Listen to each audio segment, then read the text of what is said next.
Ko je današnji gost? Aujourd'hui, l'invité de conversion des champions est le champion de France de karaté. Ko je današnji gost? Današnji gost je šampion u karate u Francuskoj, Cedric Pisis.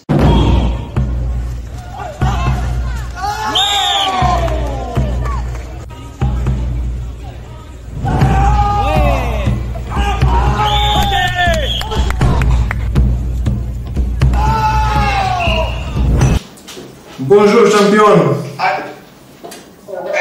Bonjour Nenad. Ça va? Ça va? Es-tu prêt? Hey, welcome to Champion Talks. This is my students. The best in sport in my school, some of them. So this is my student Lena. She will talk with you on French, and after that, if somebody has something to ask on English, we will ask you in English. Is it okay for you? Okay. Are you prepared for the first question? No, I let you choose. Okay. Bonjour, je m'appelle Lena. J'ai quelques questions pour vous. Ok. Comment avez-vous commencé votre carrière de karaté et qu'est-ce qui vous a inspiré à pratiquer ce sport? Ouais, j'ai commencé le karaté, je ne sais pas, je voulais faire du karaté. Mon père voulait que je fasse du judo et j'ai dit je veux faire du karaté. Je ne sais pas pourquoi, c'était pas la télé, c'était pas les films. Je voulais faire du karaté, j'ai essayé le karaté et j'ai aimé ça. Et j'ai jamais arrêté. Merci.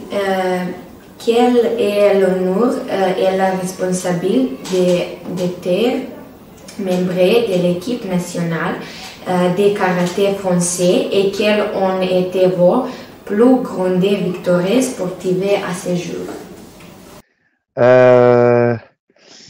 C'est toujours un honneur de représenter son pays. Je pense que c'est pour tout le monde pareil, c'est une chance. C'est pas donné à tout le monde. C'est beaucoup de temps, beaucoup d'investissement, beaucoup d'entraînement, beaucoup de sacrifices. Après, un des meilleurs souvenirs, ça doit être, j'en ai deux. Quand on a gagné les championnats d'Europe en équipe, combat, et après quand j'ai fait deuxième en individuel aussi en combat. Dans le karaté, le respect d'adversaire et la fair play sont très importants. Les pratiquez-vous également dans la vie quotidienne? Oui, c'est important. Le respect, de toute façon, même si on le fait pas dans le karaté, on doit l'avoir dans la vie de tous les jours, envers les aînés, envers n'importe qui. Et le karaté nous apporte un contrôle, un respect, et on le met en place pour tout ce qu'on vit au quotidien. Comment avez-vous équilibré l'école et les compétitions lorsque vous étiez plus jeune? Les choses se sont faites naturellement. J'ai fait des études, mais je n'ai pas fait des grosses études du style médecine. Donc, même si j'avais du travail à l'école, je rentrais, je travaillais, j'allais à l'entraînement, je rentrais, je retravaillais si nécessaire. Mais c'était pas difficile pour moi d'équilibrer le sport et les études. Pourriez-vous partager avec nous une histoire ou une expérience de votre travail avec les enfants dans le karaté et comment voyez-vous le rôle du sport dans le développement? À l'époque, j'aidais mon professeur à entraîner les enfants et c'est vrai que c'est vraiment bénéfique pour soi puisque lorsqu'on enseigne aux autres, on trouve des solutions pour adapter son karaté à soi-même et c'est toujours valorisant d'aider les enfants, par exemple de quelque chose qui peut paraître anodin, mais de trouver la droite, la gauche et de les élever. Aujourd'hui, ma fille a 10 ans, elle a commencé le karaté. Elle fait des katas partout dans la maison et c'est vrai que c'est vraiment marrant de pouvoir profiter de ça avec elle. Comment les amitiés développent dans le monde du karaté et quelle est leur importance pour le soutien et la motivation pendant l'entraînement et les compétitions? Donc, les amitiés dans le monde du karaté, pour ma part, c'est important dans le sens où j'ai fait beaucoup de rencontres, que ce soit dans les divers clubs où je vais m'entraîner ou à l'étranger. Par exemple, j'ai rencontré Nenad lors d'un championnat d'Europe. Donc, mais c'est pas ça qui va forcément me donner la motivation. La motivation pour le sport, je pense que il faut l'avoir, c'est en soi. Il faut pas forcément que ça vienne de l'extérieur. L'extérieur, ça peut être un appui, ça peut être un support moral, une motivation, mais il faut vraiment que ça vienne de soi. Parce que quand on est fatigué, quand on n'a pas envie d'aller à l'entraînement, bah, il faut savoir se bousculer et se dire, allez, on y va. Si on veut être champion, on n'a pas le choix, il faut s'entraîner dur. Vous voyez-vous étant qui est sélecteur de l'équipe nationale? Actuellement, c'est moi le sélectionneur de l'équipe. Je fais ma transition. Là, c'est ma dernière année de compétition et j'entraîne depuis 3 ans aussi l'équipe. Donc je fais les championnats d'Europe et les championnats du monde cette année. Après, j'arrête de combattre, mais je suis aussi entraîneur actuellement. Et c'est vraiment plaisant de pouvoir profiter des jeunes, apporter notre expérience. Et on passe des bons moments, que ce soit dur dans l'entraînement ou des bons moments dans les rigolades. Comment votre expérience sportive influence-t-elle votre vie quotidienne? Donc, moi, je dirais que dans la vie de tous les jours, le karaté amène un contrôle.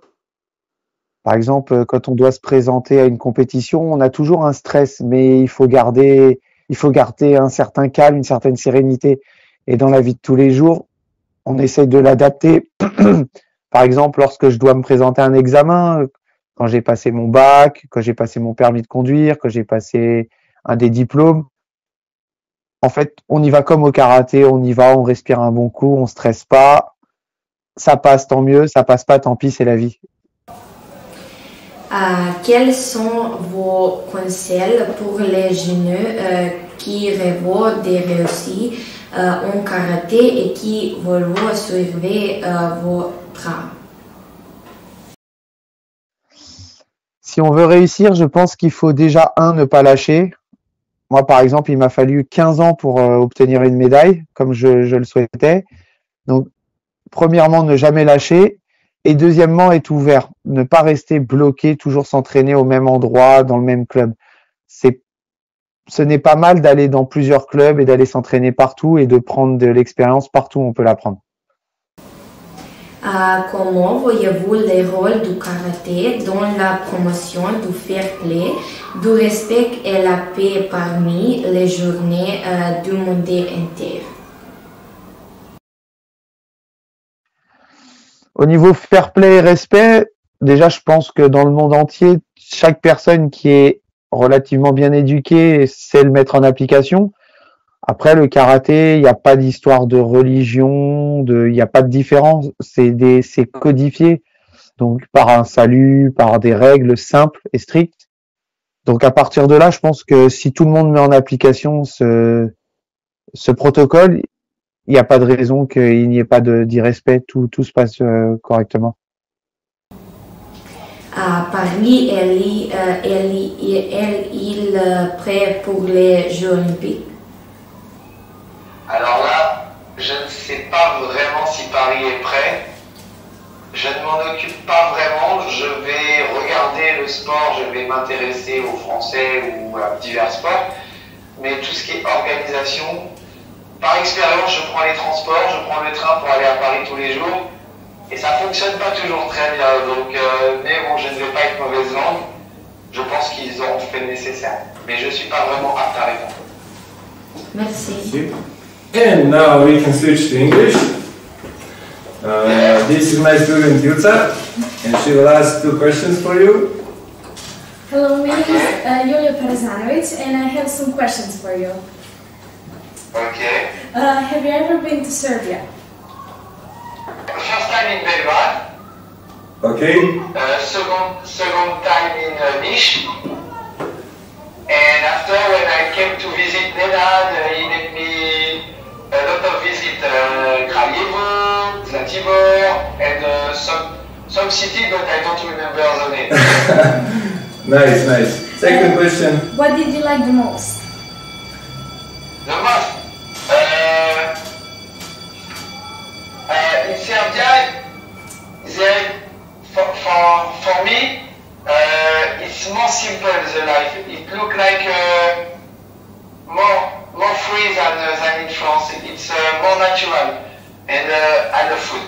Yeah, I just wanted to ask, did you like the food? So the food is the best. Или имаш някакво питание? The food is the best. The big food. So thank you for your time. We have to go to a class. Everything best, and I wish you to take some medals to European and World Championship in Japan. So everything best. Okay, thank you, and good luck for your scholar. Thank you. Ciao.